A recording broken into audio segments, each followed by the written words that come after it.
immortal hills. Thank you.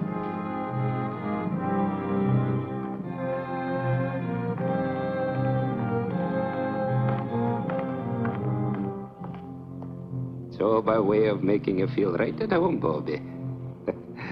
Mr. Chairman. Come along, sir. After you. This is your place now, you know. Of course. It isn't as if you was any stranger here, Bob. Yes, but somehow this place all looks different to me. Like I never saw it before. Well, maybe I never had to. It's cold as an icebox in here. Oh, that thing hasn't worked in years. Cement holds the wet, you know, makes the air a wee bit Christmassy. Won't bother you none once you get down to work. I'm not sworn in yet. Oh, that's only for show, sir. Now, let me see if I got the list of committee men right. First, Chairman Robert Kraft, yourself. Mr. Honiger, Treasurer, your Uncle George, Secretary, and of course Mr. Trowbridge and Mr. Bates, making 5 in all, right? Right. If you can find me at any time, my dwelling straight across the boulevard, opposite the gate. Makes it nice, living so close to my work. Now, would you like to see the sights, sir? Give the roof a chance to catch the heat. Mm-hmm. If you get to make a tour, it's a bit warmer outside. That's quite a map. Oh, yes, sir. That's a map of the entire cemetery, down to the weeest speck of dust. Here we are, and here's my shed with the row stone, and there's the gate you come in. Certainly kept it up to date. There's a new mausoleum on there already. Aye. Oh, yes, sir. This map's going to be a big help to you, Bobby. Suppose you got a customer and you want to know what ground we can show him. This is where the map comes in. One look and quick as a wink, you know who's where and what's what. It's them pins that makes it so easy. The black ones stand for the ones that is already there, and the white ones for them as has made their arrangements for the future. Now, for example, here's my place. Lovely, isn't she, Bob? There. Sun in the morning, but gets those trees to give shade in the afternoon heat. McKee, you've been on this job now 40 years, right? Aye. Well, I guess the committee's right. It's high time we retired you. Nothing to worry about. Full pension. You draw the same check every month. I'm to be paid for nothing from now on. No, you're to be paid for 40 years of devotion. And that's something. Anyone in mind to replace you? Oh, I hadn't given it much thought, sir, but, there must be plenty of young and hard-muscled toffs would give the right teeth for my shoes. It's a lovely place to work. You're outside, near Mother Earth. Well, let me know if you find somebody. Oh, I will. Yes, sir, that's quite a map.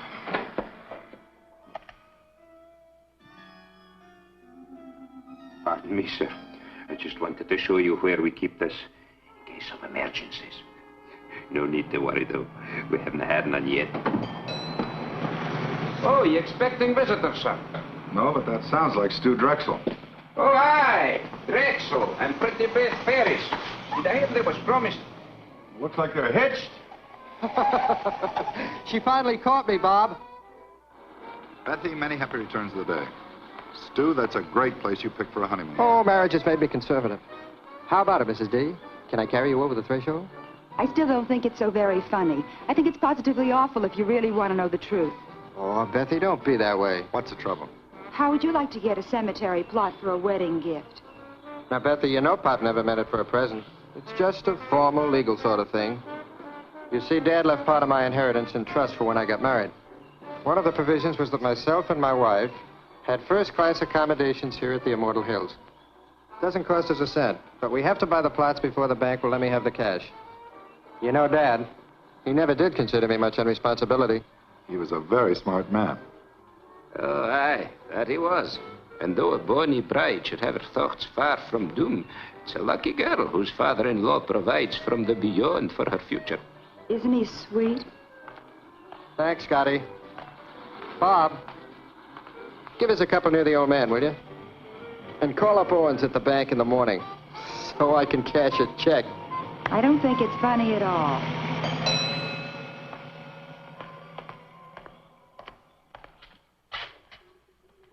From the last administration, sir. Folks get a wee bit rocky when they come out here sometimes. Best to be prepared. Down the hatch.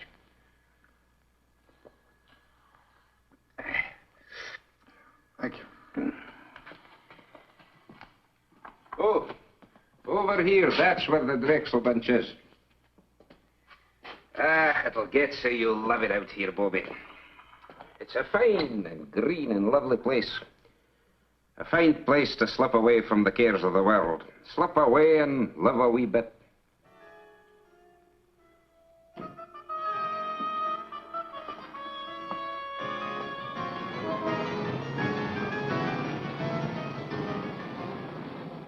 As retiring chairman of the Immortal Hills Cemetery Management Committee, George, I haven't got... it is now my very great pleasure to announce the appointment of Robert Kraft, president of Kraft's department. Now, George, don't shush me. You railroaded me into this. Now, wait a minute, Bob. It's your turn. Last year was his turn. The year before it was mine. Nobody refuses to take the chairmanship. Partners, Henry.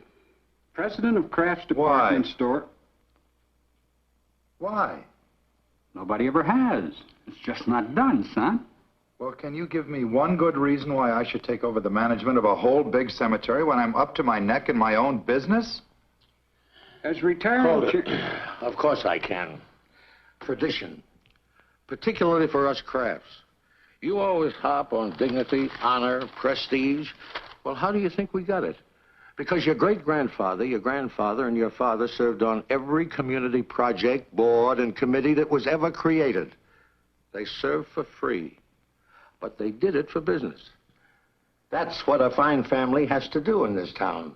And you can't refuse to do it without losing a lot of respect from our customers. And another thing, it's just not done. Well, pass me over till next year. I'm up to my ears. Bob, do you realize you're talking about only a few hours a month at the most? McKee, the caretaker, handles everything. All you do is show up once a week and sign the checks. It's getting late, George. Proceed, Henry. Raise your right hand.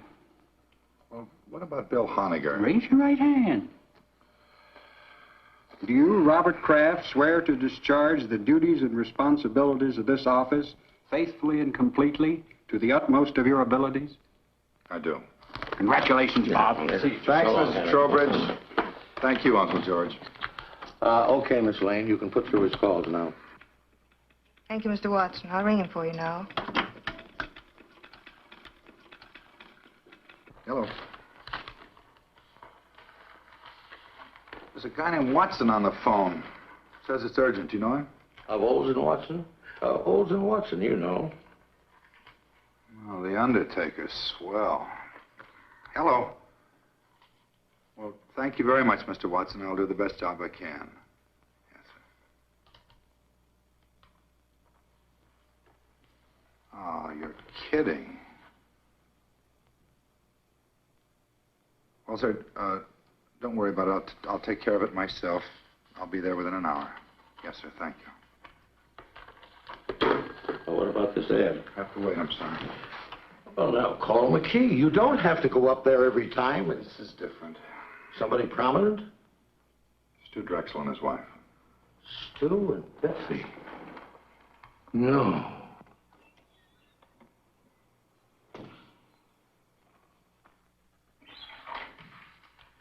Hi. Hi, Jess. McKee, this is Mr. Jessup of the Milford Herald. Hi, Jessup. Oh, the west slope between the Pattersons and the Fenleys. What else is new? You were my big news for the day. Asked about plans for the coming year, Kraft revealed the Immortal Hills will install a drive-in bar to stimulate additional trade. I'm stuck with the obituary detail. Boy, it's cold in here. McKee, let's get that heat on that letter tomorrow. We better get ready for the interment. Aye, that'll be done, sir. And you better change the Drexel pins. Black instead of white. Oh, they already got black pins, sir. Oh, who changed them? Well, now, the last I remember was the very day they come out here to give you the order, and you stuck in 2 pins. Yeah, I guess that's right. I must have picked up the wrong color. Oh, nothing. It's just a little weird, that's all. What? Well, the kids came out here right after they tied the knot. They bought a couple of plots. Stu was complying with some technicality in his trust. And it was all very cute. We had a couple of laughs. And afterwards, I jabbed 2 pins in the map, white pins, I thought, just to make it official. And I hear today they've been killed. And the maps had them on the blacklist all the time. Okay, so what? Well, nothing. It just made me feel a little eerie, that's all. I think he means he marked the young couple for death, sir. Yeah, I guess that was it. That must have been the feeling I had. Well, it's funny what'll go through a guy's mind, isn't it? Do me a favor, McKee. If he starts fooling around with those pins again, be sure he stays away from the west slope, between the Pattersons and the Finleys. Indeed, I will, sir. Hi, Annie. What are you doing out here? I had a luncheon date, but I was stood up. I know a nice little place down the street. I just might take you up on that. I won't hold my breath. George told me about Beth and Stuart, and I just had to see you. Made me think how lucky we are just to be alive and together. And this is Mr. McKee. This is Miss Craig, my fiancée, Andy. How do you do? Miss, would you be wanting me for anything else, Bobby? No, thanks, Andy. Bob. What's wrong? Oh, nothing. I'm just a little depressed, that's all. But you'll take care of that. And I kept wishing we could keep our appointment. Oh, rendezvous, if you don't mind. Your gray flannel is showing. Actually, do you know what made me turn around and come here instead of going home? Well, I was driving along, feeling rejected. And then all of a sudden I saw you very clearly in my mind. Bob, it's just that you're too attractive. After all, president of a department store and in charge of the Immortal Hills. Irresistible. I saw you and I heard you. Lunchtime, Annie. That's what you said distinctly. Lunchtime, Annie. Well, I can do better than that, I hope. Oh, you did. You said, I want you. And I need you, and a whole lot of lovely things I'd be embarrassed to repeat. Yeah. You know, just about the time you were seeing me, I had you on my mind. That's amazing. No, I mean it. And I don't blame you for not wanting to repeat what I was thinking. We better go to lunch or get married. Or I can just as easily join Jess at that little spot down the road he spoke of. We regret the management does not permit exchanges once the merchandise has been purchased. Then I'll freshen up.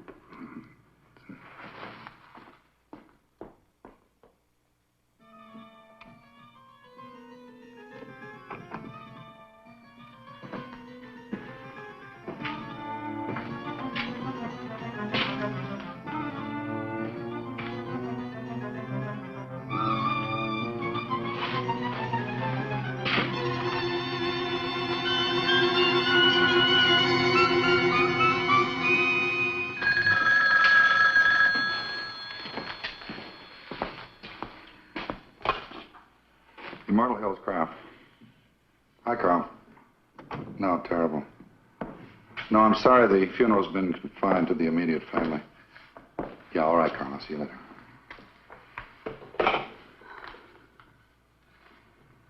No, no.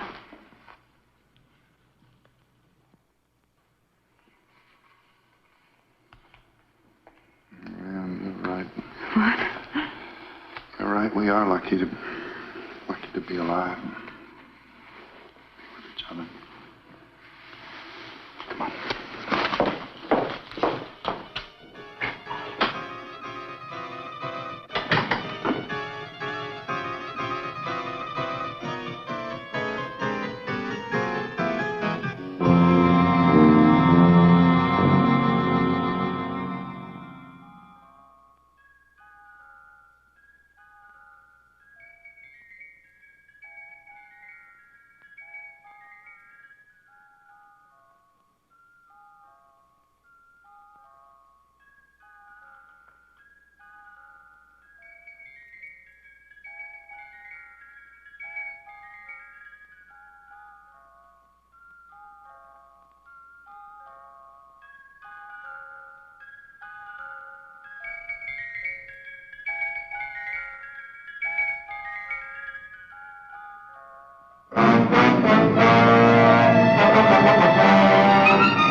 Nobody home. Eat nor drink nor money have none. Still, well, Hey, Bobby!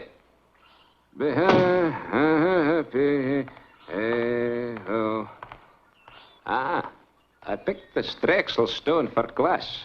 Fine and rich and swirly. I'm a granite man myself. Bobby! Bobby, I've got a surprise. Found your replacement. Oh, well, no, not yet. But I'm scouting the countryside. This is far sweeter.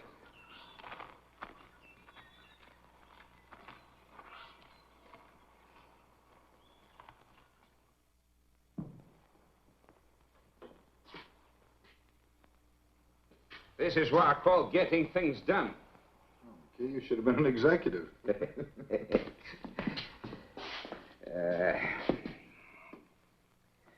Hey, best take off your coat, Bobby. You'll be getting overheated. Fairly quiet this week. Only one passing. Now, if you'll just sign these. Let's get rid of these flowers. Oh, aye, they smell a wee bit sickly. I was hoping to keep them for the burial this afternoon. We need much help? Oh, no, this is just an average funeral. They don't come like the Drexel doings every day, thank the Lord.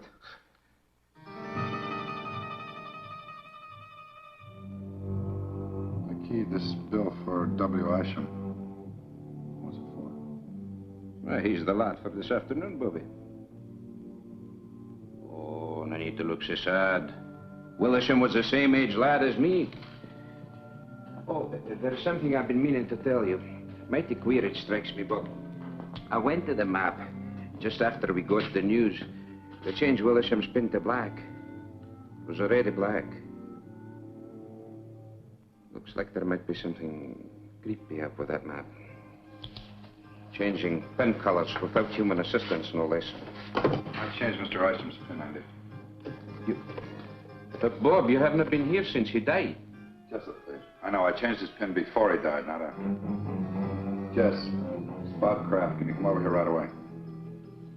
No, I'm at the cemetery. That map's nothing but an old piece of paper hanging on the wall. All you do when you stick pins in it is to make holes in the paper. White pins, black pins, safety pins. It doesn't make any difference, see? Well, look, it's unfortunate that it worked out this way, but coincidence is a part of everyday life. Some are funny, some are pretty odd, but this one isn't even good enough to make the back page of the shopping news. That's all it is, Bob, coincidence. Yeah. You're right, Jess. Thanks. That's okay. Sometime when I've tied on a real headbender, you can do the same for me. What's your trouble? Well, nothing, but I've been through all this before. The grass, and the quiet, and that sound. I never knew what it was. It's the sound of a name being cut into a headstone. Yeah, I've heard of people who thought they'd been through the same bit before in their dreams. I think it's even happened to me. What would you say if I told you this happens to me regularly? Ever since I was a child. Sometimes as often as every other week. I'd say you were sensitive or exaggerating. Third floor sportswear, 9280 gross. Compared to 8500 as the same date last year. Basement sportswear. I'm going to call Bates and Honegger and Trowbridge right now and tell them I'm quitting. Don't worry, George. Nothing drastic will happen to the store. My mind's made up. You mean mixed up? I've lived in Milford all my life, and I can't remember any man who ever let that place get the better of him. Why, when I was chairman, I'll bet I stuck the wrong colored pins in that thing 12 times. If I ran out of one color, I used the other. You've only been down there a couple of times. George, I put black pins in the map for the Drexel couple the day they were killed. Now, I didn't think anything of it at the time. And then I took a white pin out of the map quite at random, and I put a black pin in its place, and today I find out the old man it belonged to died during the week.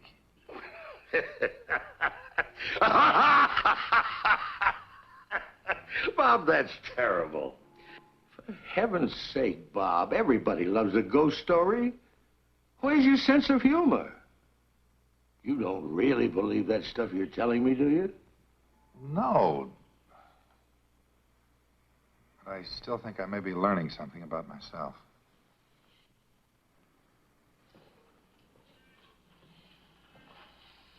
Where are you going?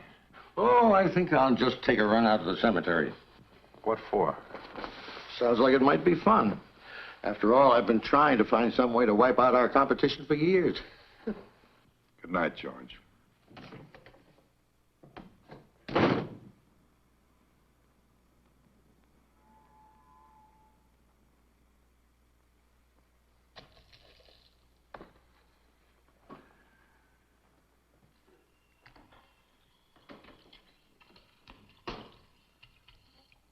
Want to take my car? All right.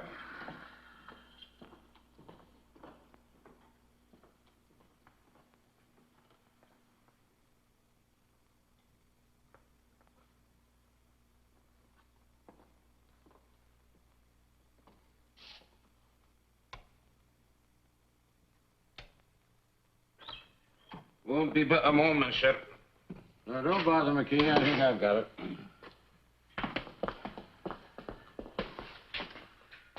Oh, that'll be all, McKee. Is everything all right, Bobby? We'll see you later, Andy. Well, the place hasn't changed a bit since I was chairman. A few more pins in the map. Black ones. White ones, too. Sit down and relax, Bob. I think I can get this whole thing cleared up for you. What are you going to do?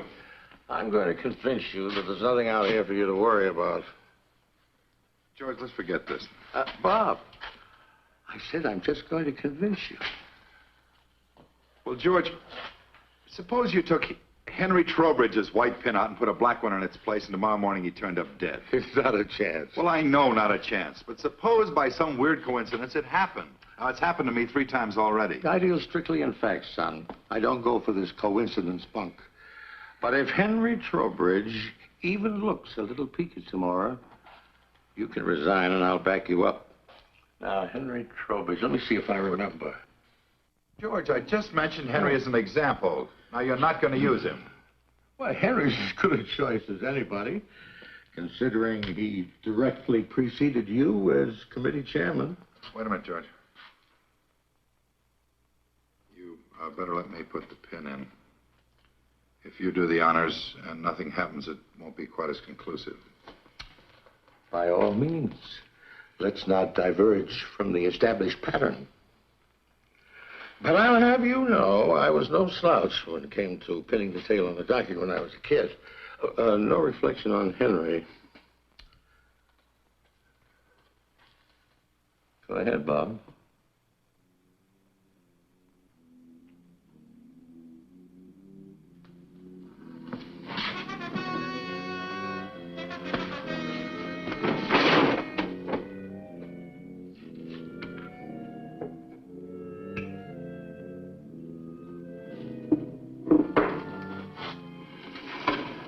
Call Henry and tell him what we did. He'd only think we were kidding. No, he'd believe you. Then he'd call my physician, and he'd reserve a nice quiet room for me at Providence Hospital. Let's keep this quiet, my boy. Henry can't complain. After all, if his term had run a week or so longer, he might be having the willies instead of you.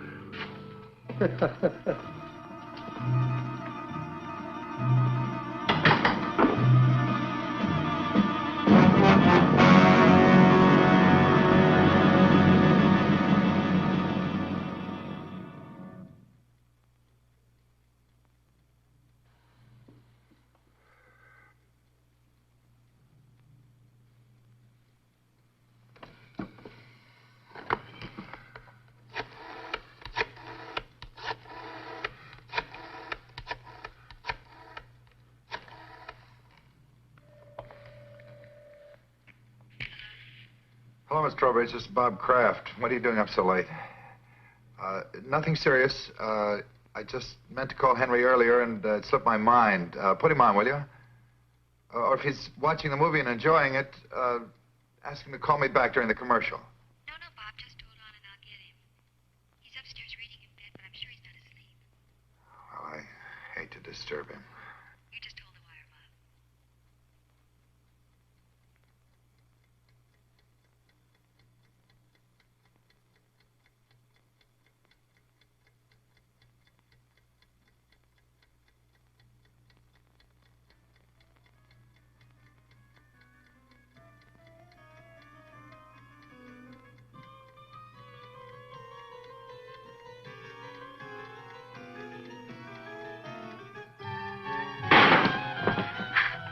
Hello, Henry?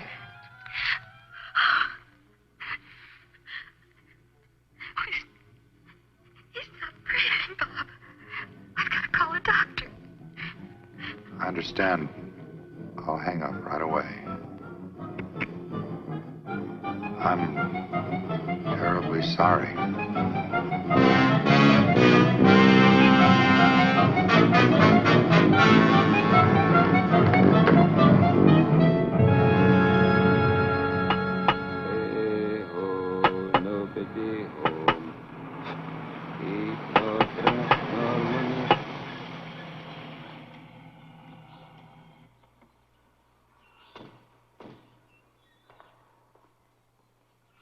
Wait here. This won't take long. Morning. How do you do, sir?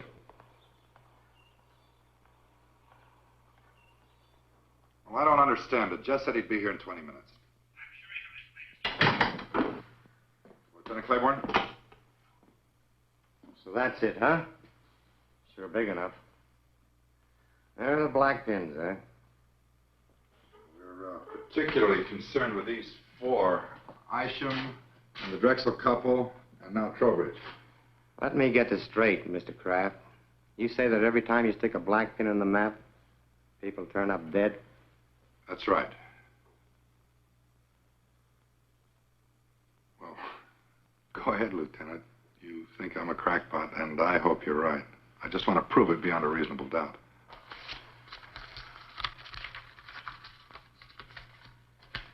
Stewart and Elizabeth Drexel, DOA, emergency receiving hospital, result of highway collision. William Isham, cause of death, cerebral hemorrhage.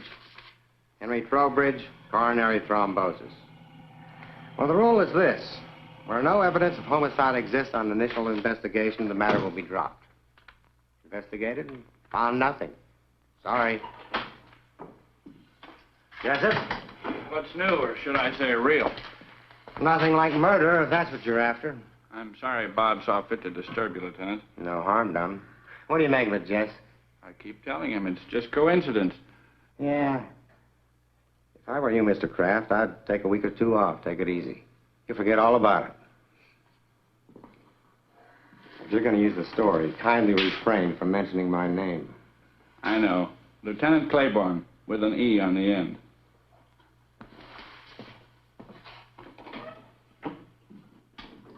Boy, I think 4 deaths could appear so flimsy to a policeman. You never should have called the police. Claiborne's one of the best. Any other guy might have looked for a big, heavy book to throw at you. Yeah, maybe you're right. On the other hand, maybe that thing's dangerous. Really dangerous. Or maybe the element of danger is in a man. In me. Bob. Is there something different about me, Jess? I'm really beginning to wonder. Hey, buddy. If there is anything to this map bit, don't go blaming it on nameless forces. Maybe somebody's trying to scare you. Could be you got an enemy or two.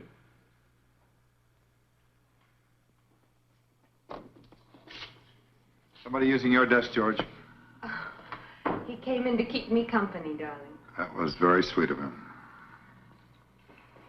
Oh, darling, you must be dead tired. I'm all right. No sleep, and then to have to go back I'm out all there right. again? There's no crime in needing a good rest. George, I've got some correspondence to take care of.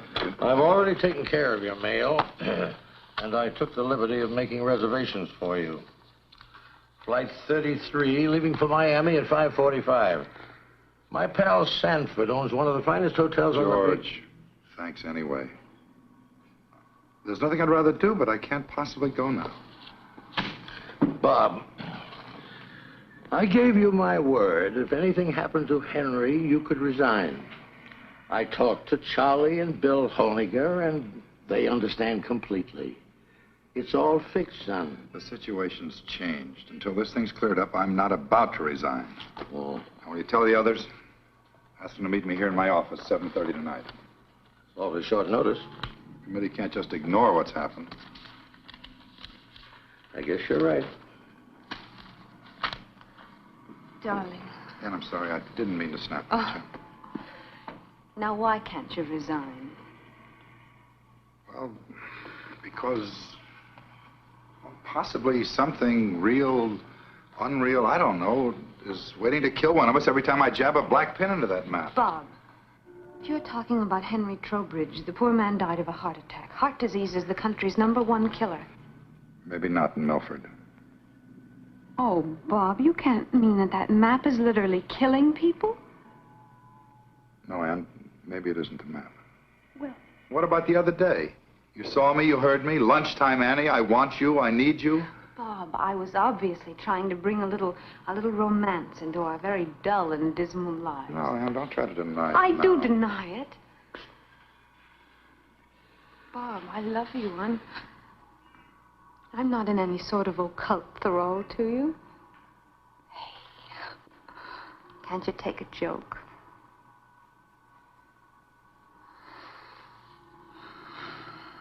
All right, then I was lying to you. Does that bring you back to reality again?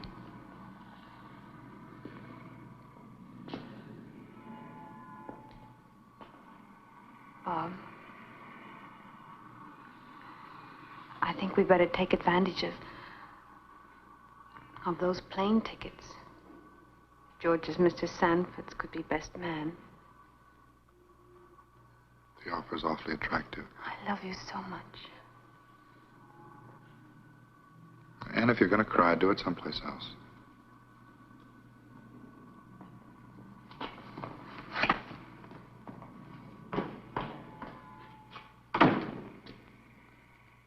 Now, Bob, it's real simple.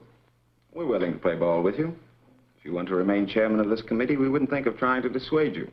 Because we have confidence in you. Full confidence. All the confidence in the world, Bob. Now, all we want before we break this up is a promise from you, Mr. Chairman, that before you turn in tonight, you'll go out to the cemetery. Now, let me finish. You'll go out there and change my white pen to black. And Charlie's and George's. Just as simple as that. And then go home and go right to bed. No, sir. You're not the committee, Bob.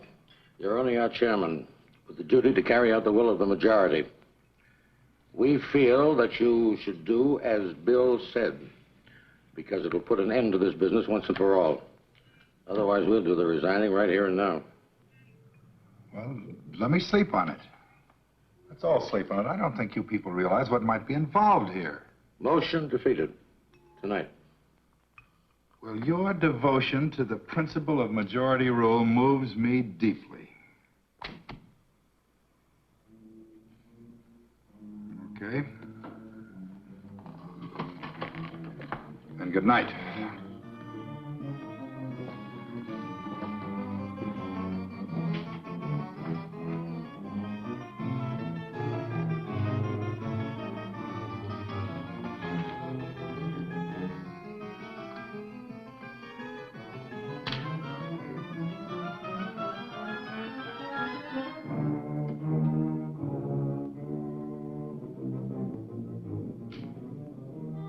Charlie.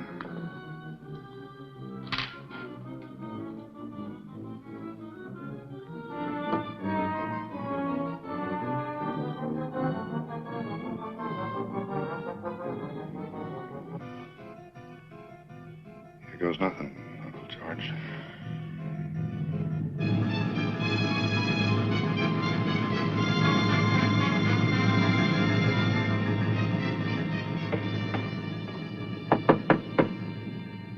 Who is it?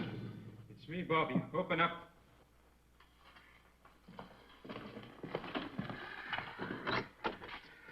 I seen your car lights from my window driving through the gate, so I come running. You needn't have bothered McKee. You put in a full day already. Now, I'll see you tomorrow. No. Bobby, please. Bobby, listen. When you locked and bolted this place, I said to myself, now there's a man who knows his business. That's what I said.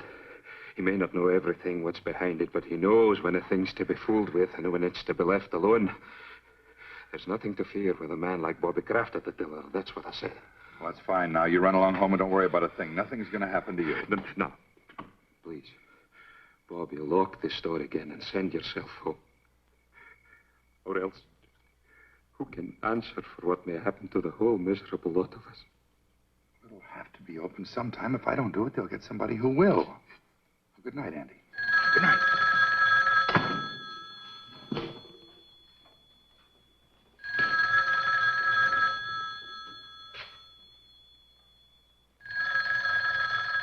Andy, go home.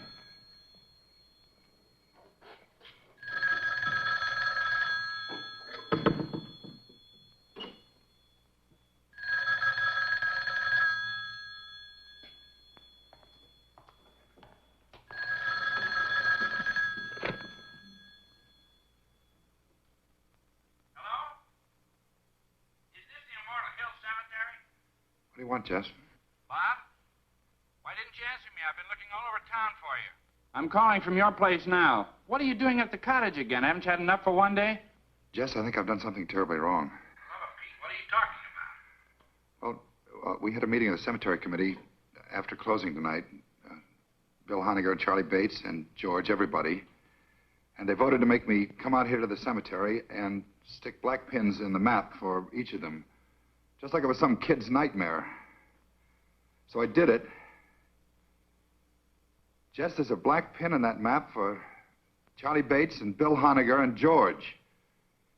And if anything happens to them, to any of them, it's my fault, nobody else's. Nothing's going to happen to them, Bob. As a matter of fact, I think they did you a big favor. I've never heard of a coincidence involving 3 people dying all at once. By tomorrow at this time, this whole big worry of yours will do nothing but a lot of hot air. Well, I hope you're right, Jess. I guess there's nothing for me to do but see this thing through. I think I'll check on him myself and see... Bob? Bob?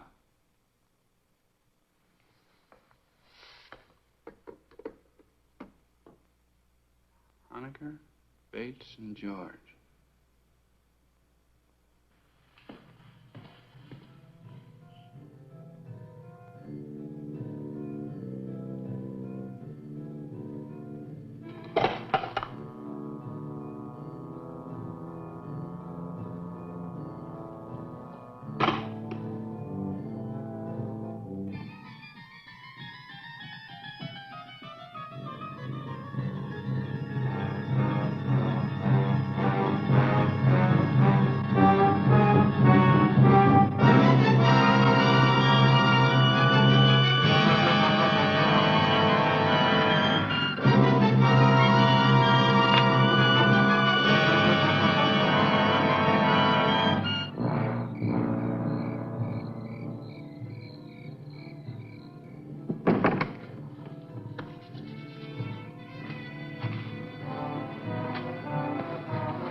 Lieutenant Claiborne, please. Homicide. This is Homicide, Sergeant Greer. Lieutenant Claiborne, please. Out here. Can I take a message? Sergeant, this is Bob Kraft, Kraft's department store. Oh, sure. Oh, wait a second. Wait a second, I'll check. Mr. Kraft, are you calling on police matters or just something personal? a little bit of both, Sergeant. Drive at Adams 1311. Thank you.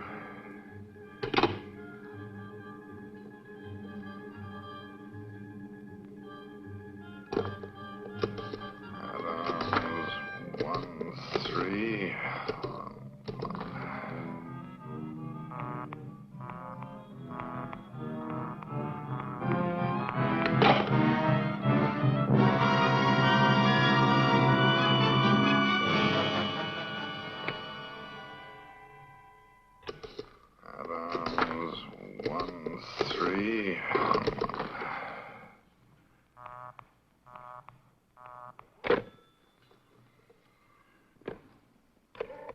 Adams 1311.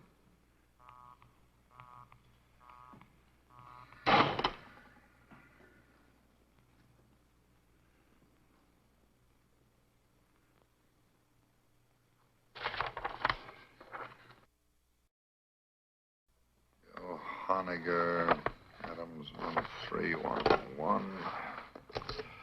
Adams 1.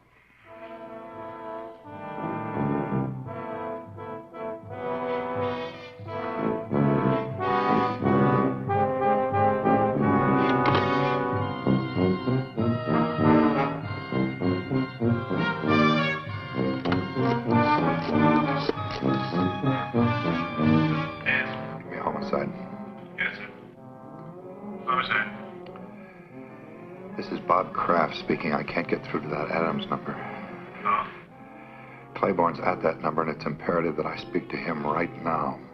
Well, sir, just a second, sir. I think he's reporting in on another line. They've been trying to get you, but your line's been busy. Hang up and I'll call you back right away.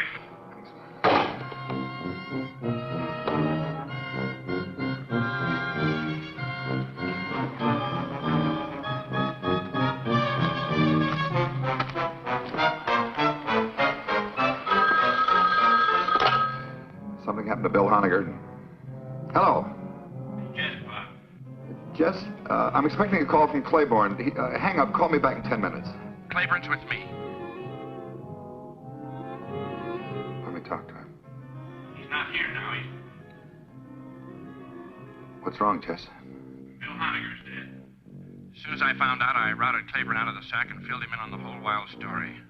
We were over at Honiger's in 10 minutes with 2 squad cars detailed to cover Charlie Bates and your uncle. How did Honiger get it? No, he didn't. That's the trouble. What? Poor guy just dropped dead. Nothing out of the ordinary. Bates? Charlie Bates? They found him in his apartment. Say it. No homicide. He just stopped breathing. George? George, yeah. I called and told him about Honiger before I left for Claiborne's. By the time the police got there, George had already left. Well, they'll find him, Bob. Don't worry. I'll be waiting for word about George. Let me know.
put our wishes to the letter. Come on. I'll drive you home before you catch pneumonia. You three men made a terrible contribution to this town tonight, whether you meant to or not. I'm not going anywhere, Uncle George. I'm staying right here. Well, I'll admit that what was Charlie and Bill going so suddenly. Charlie and Bill and Henry and Isham and Beth and Stu. Stop looking at the map. You're looking at it. I'm looking at you. We're both waiting, aren't we, Uncle George? Waiting to see if you escape. Escape dying? Nobody escapes that, my boy. The only question is how long. The only question is, does a man die in his own time or in the maps? So far, everyone's been forced to conform to its schedule. Everyone but you.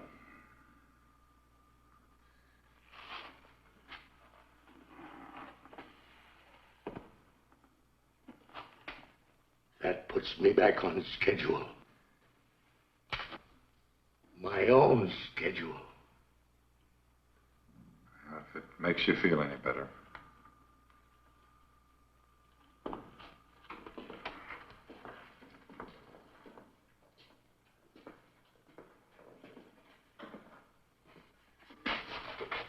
Let me tell you something. From now on, if you want to see me, you're going to have to come down to the store. I won't make another special trip on your account. The next time I see you, George, we'll both be right here.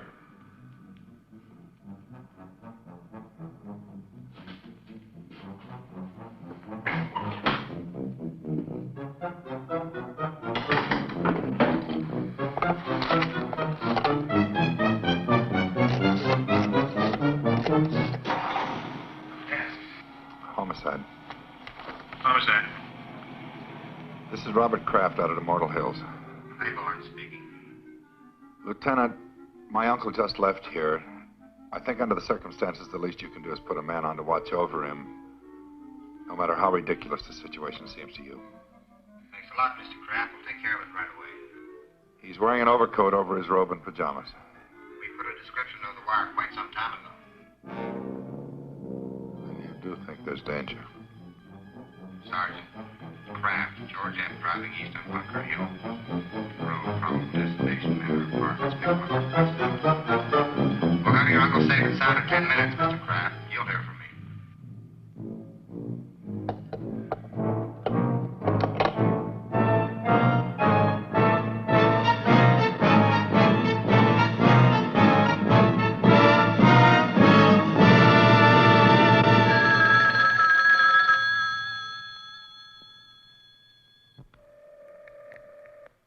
Are you sure your uncle was out there tonight? You didn't just think you saw him? I told you he just left here. That was 2 hours ago, and no sign of him anyplace. I put out on all points after the first hour. He's not on the road, and he's not home. Hold the wire, Lieutenant.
better come out, Lieutenant. He's still here.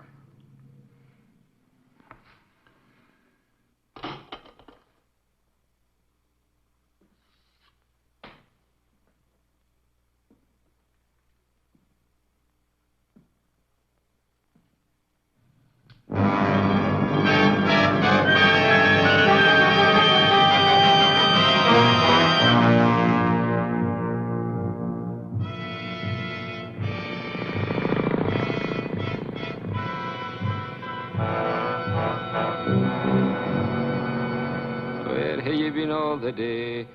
Randall, my son, where have you been all the day? Andy! Someone, I've been out hunting, mother. I've been out hunting, mother. Make my bed soft, mother. Make my bed soon, for I'm sick. Andy!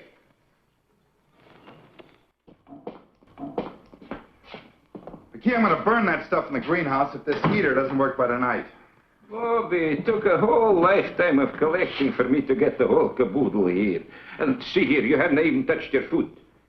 Man, you've got to eat if you want to keep above the ground.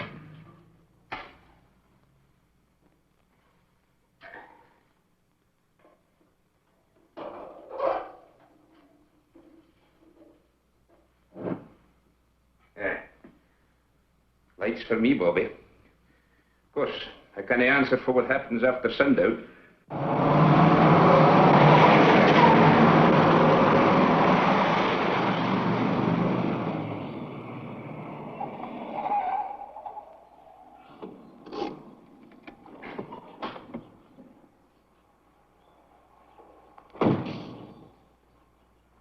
Better wait in the car.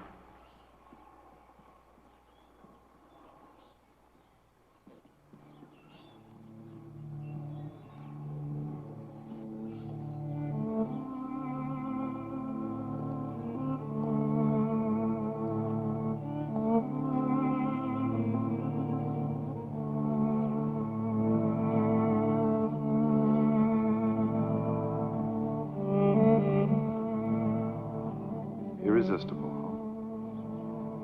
Aren't I crazy? Completely. I'll never change, I'm afraid. Annie, I'll see you later. Bob, please. I take it back. What? That day in the car, I did see you and I did hear you. I really did. I should never have denied it. It's all right, Annie. I'll see you later.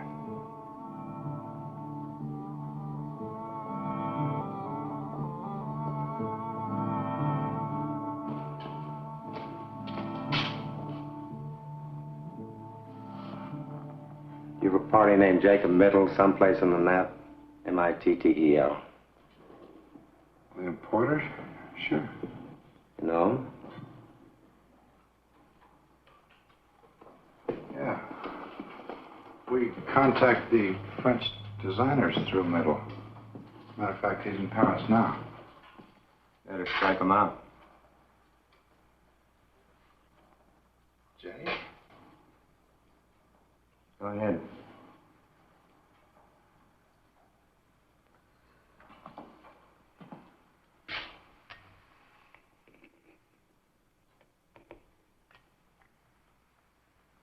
How did he die? He isn't dead. At least not yet.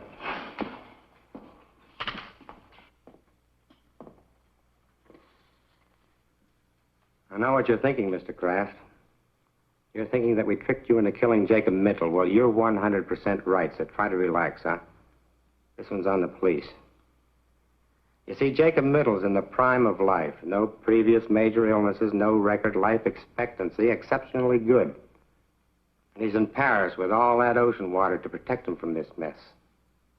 Up until now, all the deaths have been confined to the local area. If it strikes somebody on another continent, then we've really found something. I knew I should have gotten rid of those pins 4 days ago. Even the map, the whole thing, out. What I want to know is, what are you going to tell the district attorney is responsible for these deaths? We gave this case a real full-dress investigation, Mr. Kraft. Questioned you and all the other suspects and witnesses until the point of comedy. Found nothing. No motive, no opportunity, no suspect, no crime, no weapon. Except 7 pins went in.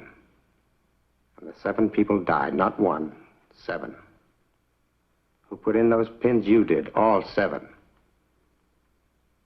Other chairmen and so on have been putting pins in that map for years, and nothing happened. But with me, it isn't impossible for a certain kind of man to be endowed with powers that nobody had ever dreamed he could have. A lot of scientists claim that. Maps and pins can't kill alone. The power of a human brain has to be behind them. Like in the Indies, I guess, those voodoo dolls you hear about. Witch doctor sticks pins in the thing until the guy in question is jinxed into dying. Of course, I know he didn't mean to kill anybody.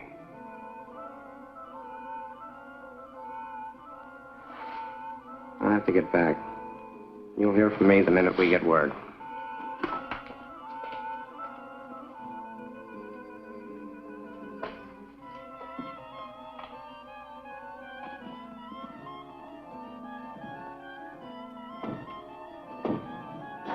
I think I'd best be running along, too.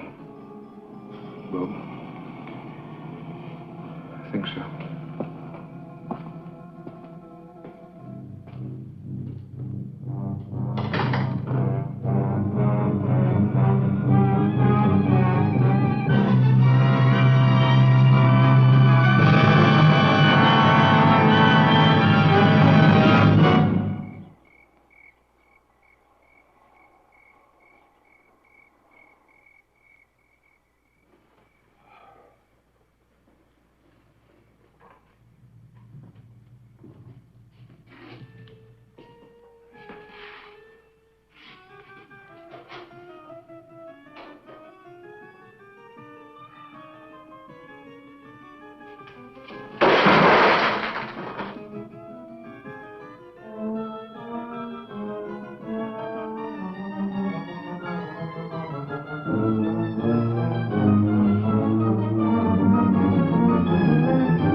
Destroyed them. Something in me killed them. Something in me.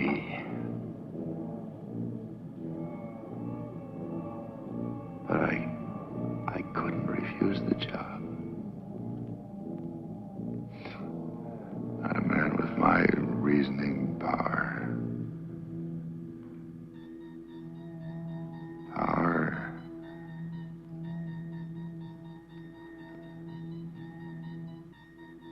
If I have the power of death using the black pens, then I must have the power of life using the white ones.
This is the cemetery. That's right.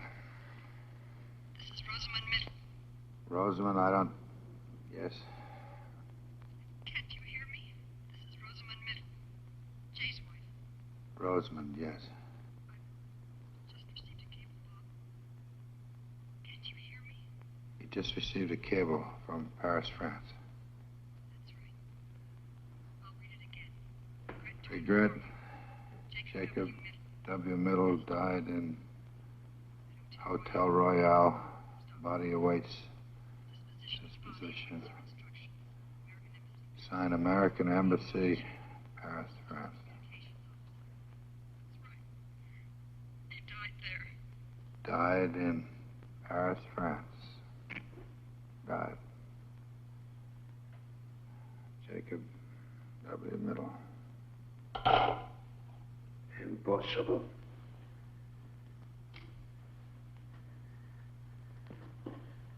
Impossible. He cannot be dead. What? What? You still think that thing's the killer? Or your own puny power, Mr. Chairman? The only power you or that map ever had was me, so far as killing goes. You marked them for death, Mr. Chairman, but who did the deed? Andrew McKee. Oh, Andy.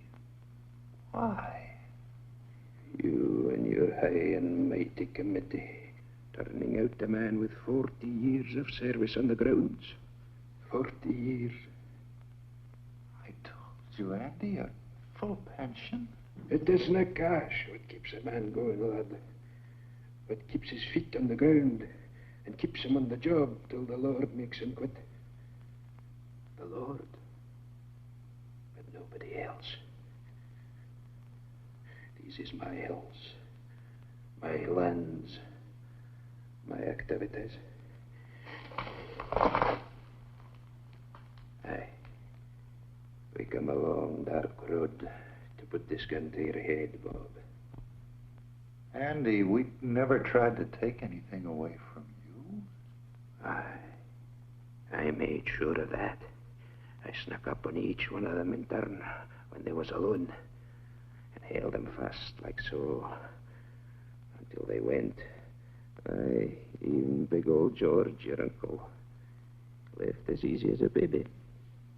Middle. That doesn't explain what happened to Middle. Middle's dead. Will you stop that confounded talk, man? That map's not but a doodad. You fool.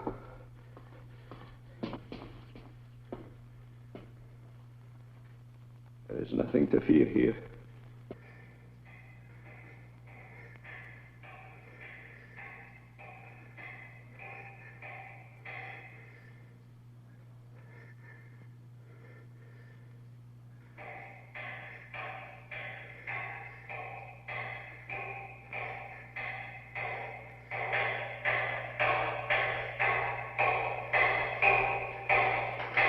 That map.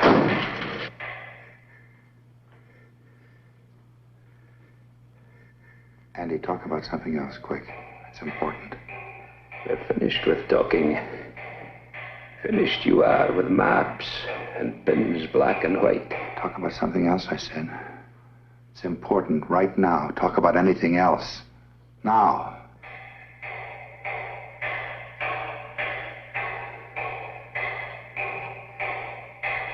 Why?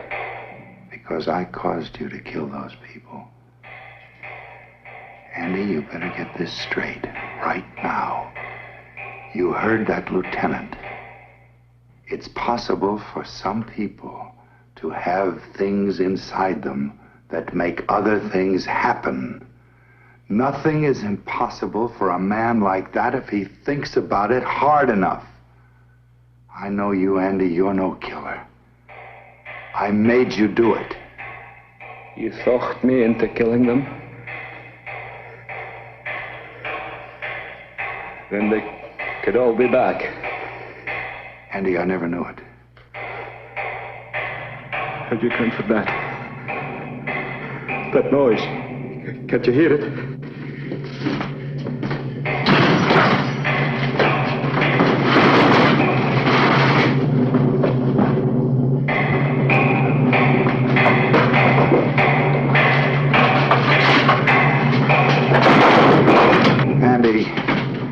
stop. There's nobody.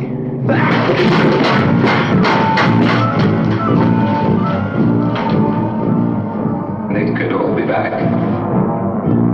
They could all be back. Stop.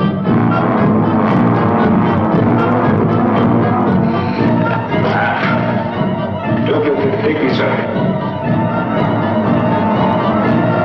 Go away. You should have stuck in. There might have been a sport. But now it's too late. Too late.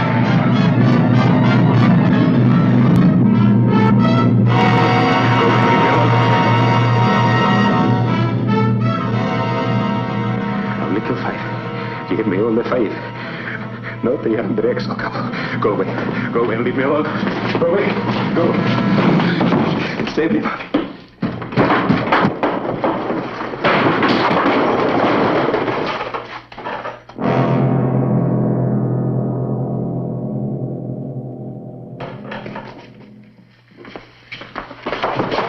He's dead, Lieutenant. All right, forget the normal procedure. Get him out of here.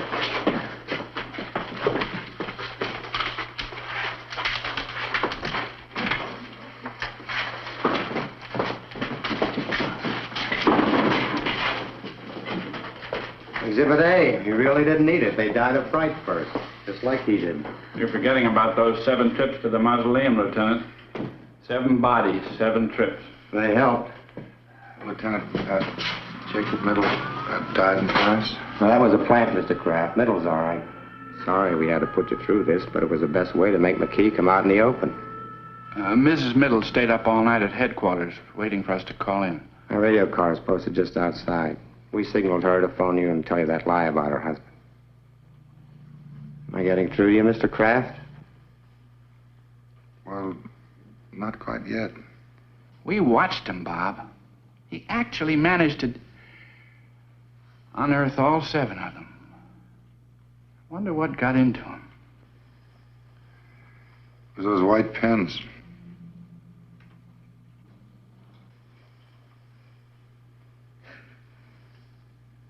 It was.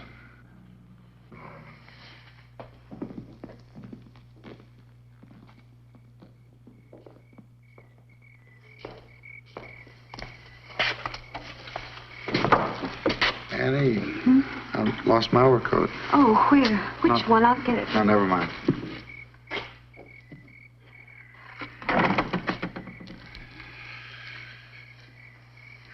I think I can find it myself.